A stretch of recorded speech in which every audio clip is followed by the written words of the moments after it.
You also ran a candidate who could not reliably talk, walk or ride a bicycle. Take me into Gavin Newsom's soul when you had to tell reporters from around the world why the United States president could not complete a sentence. It was here he realized he f***ed up. I never had, period, full stop. I would be lying to you, and I won't lie to you as it relates to the direct engagement I had with Joe Biden that ever suggested a cognitive decline. Okay. What must be what? What must be what? What must be what? So the Democrat clown show just continues rolling on down. And we got Gavin Newsom, who's doing everything he can to make his push. And he's trying to do it oh so subtly. He's trying to make his push for 2028. In reality, when Biden was in office, Newsom really wanted to make that push that Kamala Harris did. But with California being in the state that it was, there was no way he was going to take that risk. But now he saw 2028, 4 years out, the Democrats are in the tank. And the way he probably sees is like, look, man, nobody in this party is doing any better than I am. Everybody's doing terrible. So we all got a chance if anybody's got a shot. And the one thing about Gavin Newsom, he's such a good snake oil salesperson that if given enough time and the right media backing, that dude can spin some stories. I've never seen anybody spin negative issues like him, but it's starting to wear on him. So in this video, I'm going to show you clips. Gavin Newsom went on the BBC. And he did his best to try to pull off this, oh, I'm a moderate, and we got to really hold ourselves accountable shtick. But the BBC host was not having it. And, you know, it seems like the liberal media is starting to have a wake-up call. They realize nobody's watching them, nobody trusts them. And if nobody's watching and nobody's trusting, guess what? They don't have jobs. And so now it's forcing them to start call Democrats out. And we seeing them call them out in ways that has never happened before. So in this video, I'm going to show you several clips where this man called Gavin Newsom out, and you'll see Gavin Newsom look like a deer in the headlights. So in this first clip, he's going to ask him about his run for presidency, and he's going to bring up Kamala Harris. Check out what Gavin Newsom had to say about this. How much did your chaotic campaign help create the 47th president? Well, we're doing a forensic on that, and I think that's a deeper question of what happened. We got crushed. And we need to be humble about that, and we need to have some grace, and we need to understand why. Was it because of the incumbency penalty? Was it because of inflation? Was it because of interest rates? Was it because of immigration? Was it because we were too, quote unquote, woke? Was it because of issues with Israel? Was it all of the above? I think we are going through that forensic. We need to understand at the same time. We also have to push back against the whitewaters and headwinds of the Trump administration. But let's look to the future. There's a great talk of a swap, Governor, where Kamala Harris runs for the governor's mansion in California, and Governor Newsom runs for the White House in 2028. Will you give us that scoop tonight? I appreciate it. I don't know about the framework of a swap. That's major determination of the people that I represent currently in the state of California. I don't know the state of mind of the former vice president. She's a close friend and an ally. I was just with her husband, full disclosure, 72 hours ago.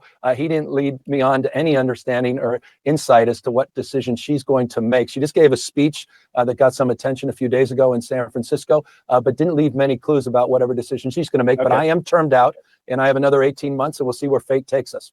Could fate take you to the White House? Would you run? Well, I was at the White House with President Trump for 90 minutes as governor. I can be there wearing many different hats. I don't know is the answer. I care deeply about my state. I don't want to be one of those politicians bloviating and trying to equivocate on this. I honestly just don't know what fate will hold. I have strong opinions about where my party is, as you noted, and I appreciate this. I've been very candid about that. It's been received well and not so well in certain sectors of my party. Okay. I'm just trying to be candid about my own feelings and trying to be accountable as well about my own contributions as it relates to the state of our party, not just the state of our union. Now, everybody knows that Gavin Newsom is lying. Everybody knows that he's running for office in 2028. He said he doesn't want to be one of those politicians that's, bloviating and yada, what is up with these movements? Who told Gavin that that's the move when he does that, that's just is making him look slick?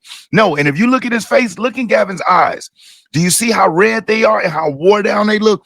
This man is miserable right now because he's got to come out and put on that big Cheshire cat chin grin and act like everything is all good when it's not. His state is crumbling, his party is failing, and he's got to come out and do the slick snake oil salesman thing. And this is why nobody trusts the Democrats. He just can't just be real and say, yeah, I'm making a bid. or yeah, I'd like to. They always have to lie. Just like with everything else, this is why nobody trusts them. Now, in this clip, this is Gavin. He's garnering some sympathy because he's going to talk about how his life has been in danger. Check this out. I have deep respect for people I disagree with. I love them, in fact. And so that's my approach. And I think we can all do better in that light, because this violence is disgraceful. And I don't care what side of the political aisle it occurs. Does anybody believe him when he takes these stands and then he does that? This man is the biggest POS I've ever seen, but he's a great actor. And you know what? He reminds me of Christian Bale in the movie American Psycho. If you've never seen it, rent it or Google it. Christian Bale, he's a successful businessman, got the slick back hair, good looking guy. But at night, he turns into a psychopath person that just unalives everything walking. And you know, I say unalive because of the YouTube algorithm, but check it out. That is Gavin Newsom. I really believe that they based that American Psycho character off of Gavin Newsom. Yeah, I mean, because there are things written about you which I'm not going to read out. And I wonder, do you worry at your own security? You have no idea what you know and what I live. Trust me, this is it's serious stuff. I'll just leave it at that, and we take it very, very seriously. Well, I mean, I just respond by saying I'm sorry for you and your family. I can't imagine. And I think we can all say, as people who want a civil society, that we're sorry, but you have feared for your life, is what you're telling me. Yeah, look, I'm blessed because I have a lot of folks that have my back. But there are a lot of folks out there that don't have that level of support. And I'm not naive about that as well. And look, divorce is not an option. We're all, this spirit of Dr. King, an American icon, we're all bound together by a web of mutuality. We're all in this together. And so, if you enjoyed this video, do me a solid, hit that like button, because I'll never ask you for a cash app or for a super chat, but you hitting that like button, it really does help the channel. It spread the information out. And if you aren't subscribed already, subscribe. And once you do, make sure you hit that notification bell and then select all. And that way you'll be notified when I upload new videos. Dr. King never said anything like close to what Gavin just said. And the fact of the matter is, you notice how he's refusing to answer the question of, is his life in danger? That man knows his life is not in danger. He knows that. But see, they play on this sympathy card. And one thing Democrats are good at, they're good at answering without answering. They'll dance around it and give you this word salad response that to a layman thing in person, they'll say, good answer. They really answered that. But to anybody with half a brain, they're saying, what was that? I mean, and Kamala Harris is just the queen of word salad souffles. But Gavin Newsom, but hers don't make any sense. Gavin Newsom's don't make sense either, but they'll make you think that it made sense until about 3 minutes later when it catches up and you say, that was the biggest BS I've ever heard. That's the spirit we've got to get back to. This is serious moment. Okay. Democracy's fraying, people at each other's throat. This frame of, again, everything's zero sum. I'm going to get mine. That's what needs to change. Empathy, care, compassion. It's not just about power, dominance, and aggression. The superpowers are empathy, care, and compassion. And I want that back in our political discourse. As his city burns to the ground, as he's got the largest homeless population in the country, he talks about purpose and people and power. This dude is a freaking psychopath nut job. Now, and this, let's see what this clip here. Now, this here is the crux of them all. This is where he's called out about Joe Biden and how he led right after the debate. Gavin Newsom goes out on the spin floor and is spinning what we all saw with our eyes and heard with our ears.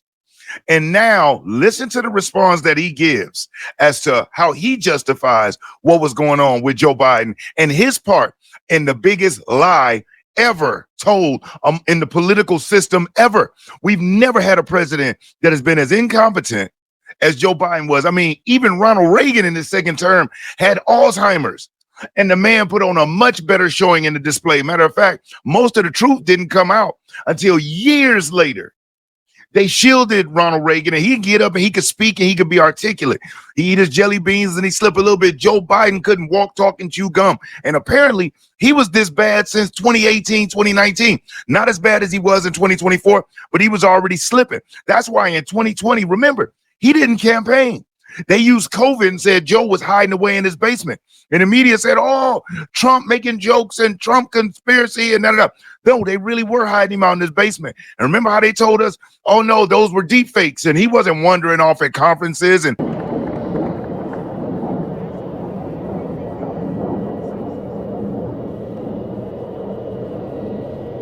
He wasn't walking through the doggone White House lawn saying, my butt's been wiped.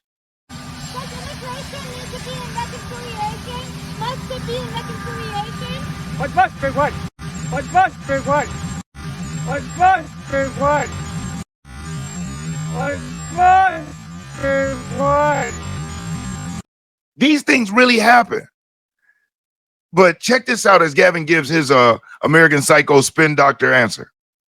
We lost the popular vote and we lost the electoral vote. We got crushed, and we need to be humble about that, and we need to have some grace, and we need to understand why. Was it because of the incumbency penalty? Was it because of inflation? Was it because of interest rates? Was it because of immigration? Was it because we were too, quote unquote, woke? Was it because of issues with Israel? Was it all of the above? I think we are going through that forensic. We need to understand at the same time, we also have to push back against the whitewaters and headwinds of the Trump administration. But it was all the above, Gavin. And whoever told you that this stuff right here is looking good for you, they lied to you, brother. They lied. They lied. I mean, you're leaving something very important off the list, Governor. You also ran a candidate who could not reliably talk, walk, or ride a bicycle. Take me into Gavin Newsom's soul when you had to tell reporters from around the world why the United States president could not complete a sentence. Well, it was obviously we were challenged as it relates to that debate. But if you're asking about my soul, which I appreciate, you're asking about my direct engagement in interactions with former President Joe Biden, who was not our nominee, but as it relates to his campaign and what those decisions look like, as it relates to his determination whether or not to continue that campaign or end it as he did. I never had, period, full stop. I would be lying to you, and I won't lie to you. I'm gonna get right back to it. Whenever somebody has to start off the sentence saying full stop, one thing I'm not gonna do is lie to you. This isn't hyperbole, and I'm gonna tell you the truth because that's what I do. I'm a truth teller, and you deserve it. Get ready because they are about to sock it to you, one of the biggest lies that you've ever heard. As it relates to the direct engagement I had with Joe Biden that ever suggested a cognitive decline to the degree that we saw, at that debate night. And so that was a challenging moment. And of course, over the course of the next few weeks, that moment became a monumental decision where he decided to pass that baton, and Kamala Harris, as vice president, became our nominee. Now, did you hear his wordplay? He chose his words very carefully. He said that he hadn't noticed anything to the degree of what he saw on debate night. Not did he notice anything, not was it bad, just not to the degree of what we saw on debate night, because what we saw on debate night was absolutely terrible. And let's just face it, they just couldn't cover up for it anymore. But they tried. The fact of the matter is that they tried. And now Gavin Newsom is going to try to slick his way into the White House, and we can't let him do it.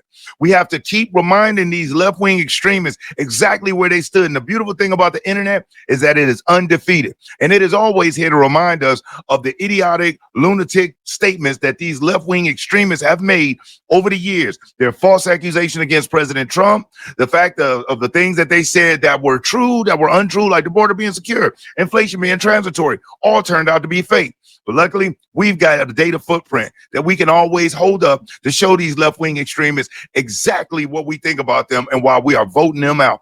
And as a matter of fact, there's a lot of infighting going on within that party. So, they got enough problems over there while they're always trying to tell Trump supporters and MAGA how upset we must be and how we got buyer's remorse. Misery loves company, and they regret their candidate. They regret the fact that their votes didn't matter. They regret the fact that their party sucks. While us over here, we smiling, winning, and grinning. So, hey, listen, man, I just wanted to chime in. And if you're still here watching this video with me, I really do appreciate it. And if you haven't, hit that like button. Make sure you subscribe to the channel. Leave a comment. Tell me what you think. And most importantly, make sure that you be safe. You be great. I'm Brian Maxwell, and I look forward to seeing you at the top. Over and out, y'all.